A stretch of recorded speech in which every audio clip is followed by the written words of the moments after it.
Hola, mi nombre es Álvaro Vélez, soy historiador, profesor de historia y esto es Cuaderno de Historia, capítulo Colombia, programa que hacemos desde la onda corta, el segundo piso de la tienda de discos Surco Records, en donde hacemos un recorrido histórico por varios aspectos, en este caso en el capítulo Historia acerca, digamos, justamente de la historia de Colombia. Este es nuestro segundo programa.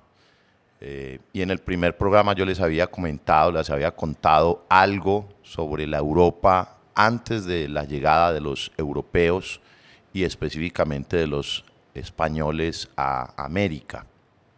Habíamos hablado de varios aspectos, aspectos como por ejemplo la búsqueda de una nueva ruta para comerciar con las Indias orientales después de la toma de Constantinopla que ejercieron los turcos.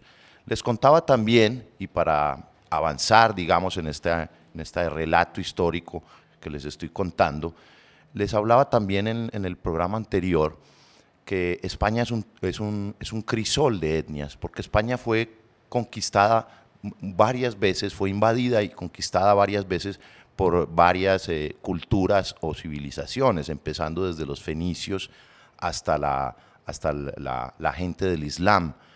Entonces podríamos volver a hacer un poco ese recuento, los fenicios, los antiguos griegos, luego el Imperio Romano, luego los godos, los visigodos, que eran dos pueblos que había olvidado en la sesión pasada, entonces, y luego la gente del Islam. Entonces España, digamos, vino acá, a América, digámoslo así, no como esa leyenda a veces que nos cuentan, que era como una especie de europeos, de una raza europea, digamos, pura, sino que era más bien un crisol de etnias. A nosotros nos conquista y nos conquista no. Los españoles conquistan a los nativos que estaban en estas tierras, los conquistan y los colonizan, pero una cultura que ya había sido conquistada y había sido invadida, digamos, por otras culturas, otras civilizaciones, estas que justo de las que les hablaba. También les contaba en la sesión pasada que España es un territorio, digamos, de reinos. La unificación de España, digamos, más o menos la unificación como un único reino, o como más o menos el país moderno que existe ahora, es a partir del matrimonio o el casamiento entre doña Isabel de Castilla y don Fernando de Aragón, que eran los dos grandes reinos en ese momento a finales del siglo XV, los dos grandes reinos, digamos, de España. Luego otros reinos como el de Galicia o incluso el antiguo califato de Córdoba se van a unir a esa unidad que se va a convertir en España. Pero es importante también tener en cuenta que sobre todo la conquista en un primer momento de los españoles la hace el Reino de Castilla. Es porque es Cristóbal Colón quien hace el negocio, digamos así, es quien, mejor dicho, es la reina Isabel de Castilla, quien hace el acuerdo con Cristóbal Colón para que él haga esa travesía, esa aventura por el oeste, digamos, de Europa, por todo el océano Atlántico. Entonces, como es el reino de Castilla, a través de doña Isabel, quien pone el dinero para la aventura de Cristóbal Colón, en un principio la conquista española va sobre todo a ser, digamos, hecha por el reino de Castilla. Eso tiene varias implicaciones. Primero, el hecho de que yo esté hablando, por ejemplo, este idioma, que no es el idioma, digamos, que coloquialmente hablamos, decimos que se llama español, aunque no tiene ningún problema decirlo así, pero de una manera más específica es el idioma castellano, el idioma de Castilla, porque al mismo tiempo que España tenía varios reinos, también España tiene varios dialectos, varios idiomas, digámoslo así, varias lenguas mejor, pues como por ejemplo el catalán o el vasco o el del Reino de Castilla, el gallego, perdón, el del Reino de Galicia, el gallego. Entonces es sobre todo Castilla quien hace la empresa en un principio de conquista. Eso tiene implicaciones, por ejemplo, como las del idioma. Tiene implicaciones también el hecho de que muchos de los conquistadores, en principio, aunque no todos, son del reino de Castilla y León. Hay otro asunto que quería comentarles antes de que lleguen o antes de relatarles esa llegada de europeos y específicamente de españoles a América Latina, y es la barrera de mitos que existe en Europa por la ruta del oeste. O sea, es una barrera, digamos, que existe incluso desde los antiguos, desde la antigua Grecia o incluso desde, podría uno decir incluso mucho antes, desde los fenicios o algunos pueblos anteriores. Son barreras, digamos, que imponen, como digo, son mitos, ¿sí? No realidades geográficas. Por ejemplo, el hecho o lo que se llama Finisterre. Finisterre es Galicia y los antiguos romanos llamaban Finisterre en latín, o sea, el fin de la tierra. Es ahí hasta donde llega, digamos, la tierra, y de ahí no se puede pasar. Entonces puede uno imaginar, quizás en el momento en que el Imperio Romano tenía a España, o a la antigua España, que se llamaba en ese entonces la provincia de Hispania, la tenía tomada o conquistada o colonizada, podía uno imaginarse los ejércitos, digamos, romanos en el que sería luego el reino de Galicia, observando el horizonte y observando justamente el mar Atlántico, observando el fin del mundo, Finisterre. O sea, de ahí no se puede pasar. Hay un mito, digamos, hay una barrera mental que impide ese paso por el Atlántico.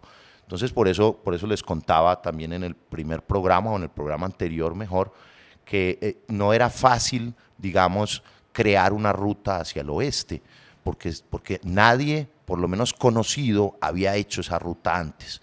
Obviamente esas rutas las habían hecho otros, porque hay habitantes en América o antes de la llegada de los europeos, pero se hace por otros lugares que quizás comentemos ahorita o en un próximo programa. Otro de los mitos que tiene que ver también, digamos, un poco con Finisterre, un poco anterior, me parece más bien, y es las clásicas columnas de Hércules.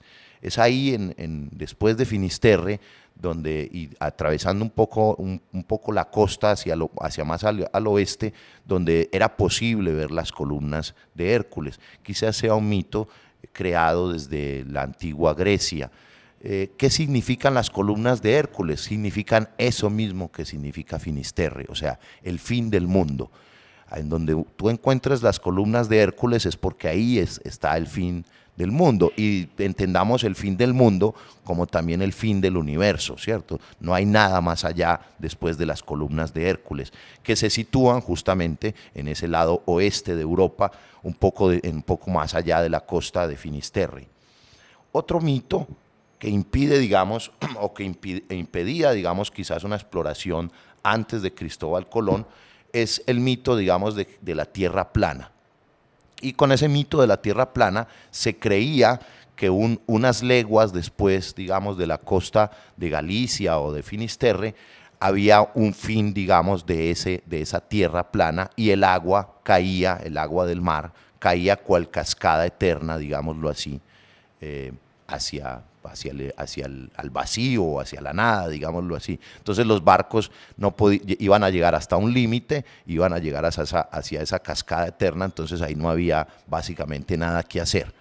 Entonces son esos mitos básicamente los que impiden un poco, en principio, una ida hacia el oeste, que obviamente, como les dije en el programa anterior, eso ya más o menos estaba resuelto con el pensamiento o con el general, más no del vulgo, pero sí de algunos navegantes y algunos especialistas, digamos, en el asunto, digamos, de la tierra, científicos de la época, si lo podemos llamar así, que la tierra era esférica, ¿cierto?, que era redonda. Pero estos mitos estaban todavía presentes en el general de la gente, en lo que podríamos decir el vulgo, el pueblo, incluso no solamente esos mitos, sino el encuentro con animales fabulosos, con leviatanes, con quizás dragones de mar o grandes serpientes de mar, que impedían también el hecho de que fuera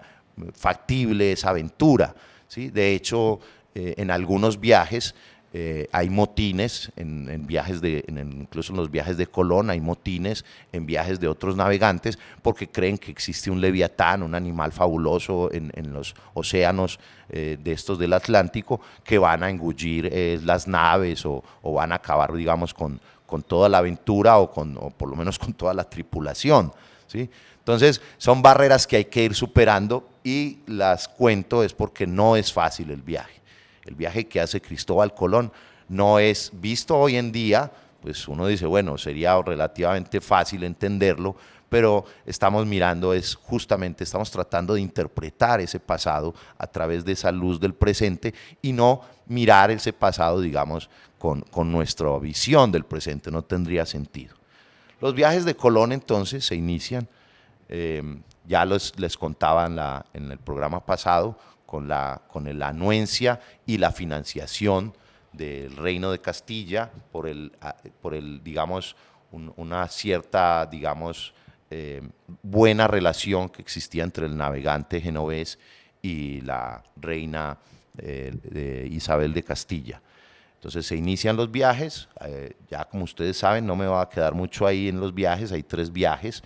En el primer viaje llegan hacia un lugar que Colón llamará la Española, que es básicamente República Dominicana, y en el tercer viaje parece ser que Colón incluso alcanza a llegar a territorio continental, pero de Suramérica. Lo nombro específicamente porque saben que este es un programa sobre historia de Colombia, entonces parece que Cristóbal Colón en el tercer viaje toca territorio colombiano, aunque todo esto que les estoy contando todavía son indicios, todavía se consultan fuentes primarias sobre este tipo de cosas y por eso tampoco me interesa mucho quedarme ahí específicamente en los viajes de Colón. Existe el diario del navegante de Cristóbal Colón, que sería interesante si hay alguien que quiera profundizar sobre este tema, y hay también algunos libros y algunos documentales sobre los viajes de Colón. Hay otro asunto importante y es que no solamente van a ser los españoles quienes van a hacer la travesía, obviamente la va a hacer primero Cristóbal Colón, pero inmediatamente otros navegantes como los portugueses van a hacer la travesía hacia la India, porque hay otro asunto que quisiera comentar que me acabo de acordar y es que Cristóbal Colón murió siempre creyendo que había ido a las Indias, había llegado a las Indias orientales. Eso es otro asunto interesante porque los nativos de América van a ser llamados indígenas, ¿cierto? Como si fueran, o indios, pues, en principio, como si fueran indios de las Indias orientales. Y luego hay un renombramiento, digamos, de este territorio como las Indias occidentales, ¿sí? Entonces Cristóbal Colón siempre creyó que había llegado a las Indias orientales por esta nueva ruta. Los navegantes, digamos, de esa época, también de la época de Cristóbal Colón, creían obviamente que estaban llegando a las Indias, en este caso los portugueses. Si ustedes si ustedes hacen un mapa mental de la geografía, digamos, en específico de Portugal, se van a dar cuenta que Portugal no tiene sino prácticamente una salida y es el mar. O sea, la otra salida será hacia España. Entonces es más o menos obvio que los portugueses sean unos grandes navegantes en el siglo XV y XVI. Y también es más o menos obvio que los portugueses hayan llegado también, sean un grupo importante, una sociedad o una cultura importante que haya llegado a América junto con los españoles. Lo mismo sucede con los ingleses, lo mismo sucede con los franceses, con los holandeses, con los italianos, quizás en menor medida, y todos esos grupos, todas esas sociedades de algunos reinos o algunos, digamos, naciones, reinos-naciones que ya existían, van a ser los que van a ser, son quienes van a hacer esa conquista y esa colonia en América. Pero quería comentarles esto de los portugueses en especial, porque hay una primera diferencia, hay una primera rencilla entre estos navegantes españoles y portugueses, y obviamente entre conquistadores portugueses y españoles. Y esa primera rencilla va a ser zanjada por el llamado Tratado de Tordesillas de 1494, que fija específicamente un paralelo, y bajo ese paralelo van a hacer la conquista los españoles hacia el oeste y los portugueses hacia el este. Por eso las colonias portuguesas, que básicamente es lo que conocemos hoy como Brasil, está al lado este de Sudamérica, y las posesiones, digamos, o las conquistas, digamos, españoles están hacia el lado oeste de Sudamérica y hacia Centroamérica. Porque en cierta forma este tratado, como les digo, que se hace en 1492, es muy temprano y no se sabe exactamente qué tanto de tierra hay hacia el oeste o hacia el este.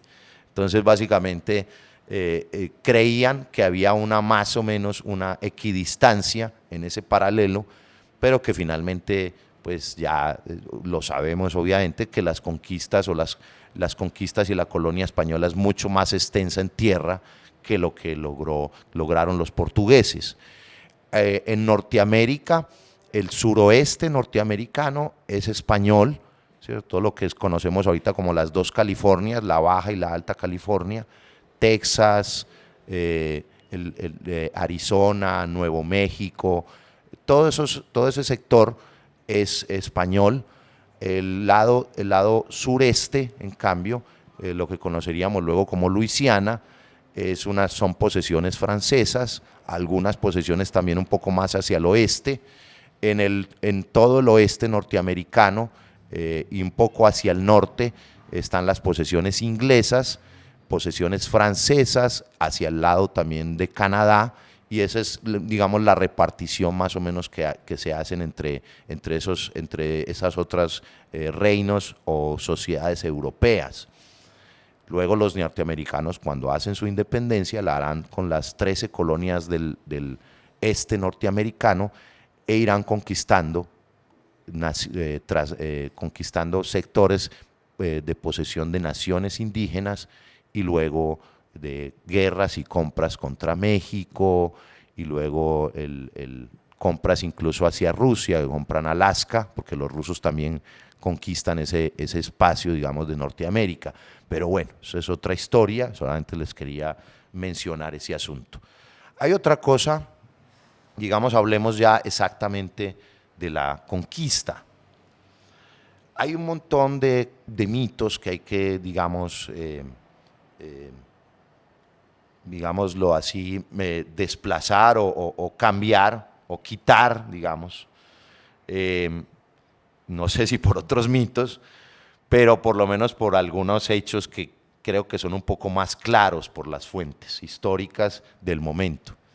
La conquista en general es una empresa privada, ¿sí? La conquista no la hace el Reino de Castilla. El Reino de Castilla paga un dinero al navegante Cristóbal Colón, pero las conquistas, o sea, las huestes conquistadoras, una hueste conquistadora es lo que conocemos como el clásico conquistador, con su armadura, con su caballo, con algunos de su oficialidad, digamos 3 o 4 o 10 personas, con una soldadesca a pie y con unos ayudantes que van encontrando en los territorios, que son ayudantes, tribus amigas, digámoslo así, indígenas.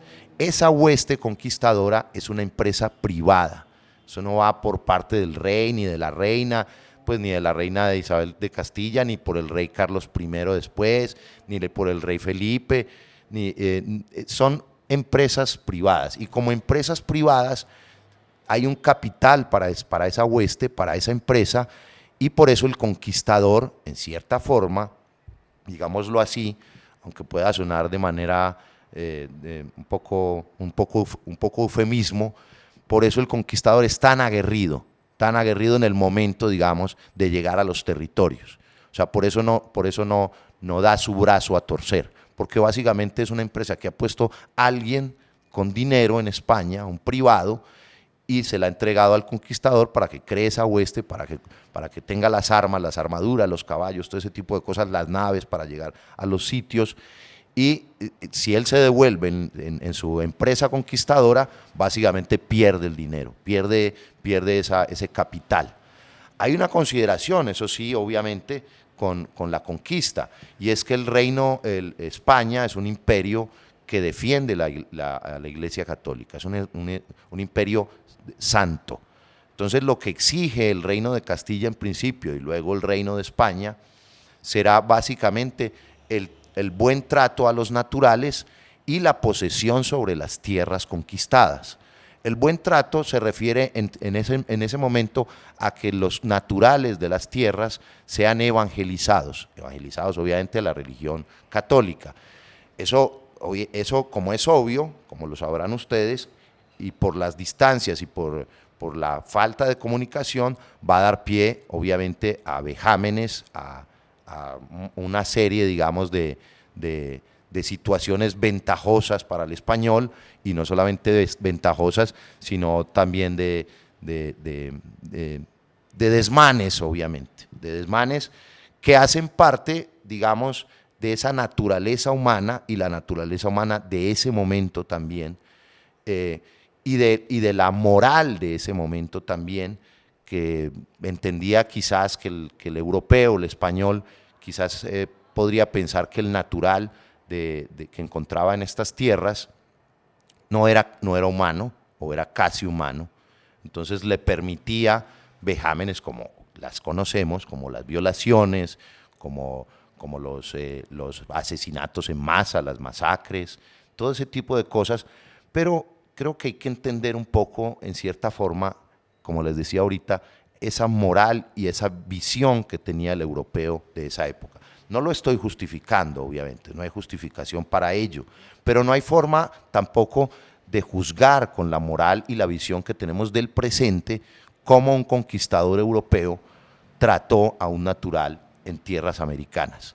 Porque también hay que entender una cosa: los íberos también fueron tratados de esa manera por los fenicios o por los romanos, o también los turcos trataron así al viejo imperio bizantino cuando tomaron Constantinopla, o también, digámoslo así, los japoneses en su momento trataron a los coreanos cuando invadieron la península hace cientos de años.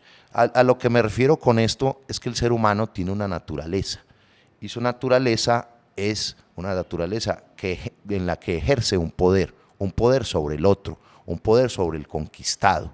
Entonces es natural que eso suceda.